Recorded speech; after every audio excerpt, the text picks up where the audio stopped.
भोजपुरी के सुपरस्टार खेसारी लाल यादव जो इन दिनों बहुत ही बड़ा तहलका मचा रहा है, जिसका टीजर अभी रिलीज हो रहा है यूट्यूब पर संघर्ष 2 का, जो आप लोग जाकर देख सकते हैं। इस टीजर को अलग ही अंदाज लग रहा है। इस मूवी लगता है कि इस बार रिकॉर्ड तोड़ेगा। पठान फिल्म याद आ जाएगी इस मूवी को देखिएगा तब, जो कि इस मूवी में खेसारी लाल यादव 30 किलो का गन अपनी गर्दन में टांग कर कुछ अलग ही रोल कर रहे हैं। और इस फिल्म को पूरे भारत की तरफ से दिखाया गया है, जो कि 1990 के दशक का एक सुरेश वर्मा जो बताया है कि भारत एक जीता जागता सूरज है और यहाँ की गंगा गंगा और कंकर शंकर है, ये डायलॉग बोला गया है। तभी खेसारी लाल बोलता है कि अभी तो ट्रेलर शुरू हुई है, कुछ ऐसा गजब का डायलॉग इसमें मारा गया है।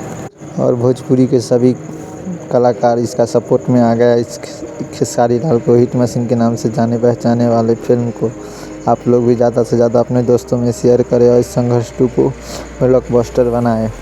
खेसारी लाल इन दिनों कहते हैं कि हमारा भोजपुरी भी एक साउथ से कम नहीं होगा इन दिनों में आने वाले समय में, और कुछ अलग ही लुक दिखा रहा है खेसारी लाल इस मूवी में, जो कि 14 फरवरी को टीजर रिलीज़ किया गया है। अब जाके देखिए यूट्यूब पर तो समझ में आ गया कि कैसा टीजर है संघर्ष 2 का, जो भी रिकॉर्ड तोड़ रहा है। अभी शूटिंग में ही ऐसा रोल देखने को मिल रहा है, जो आप देख कर कहिएगा पठान का भी रिकॉर्ड तोड़ सकता है। ऐसी मूवी क्या खास है इस मूवी में जो लोग इतना पसंद, अभी इसे इतना ज़्यादा इसको प्यार देने लगा हर एक्टर, हर भोजपुरी का भी।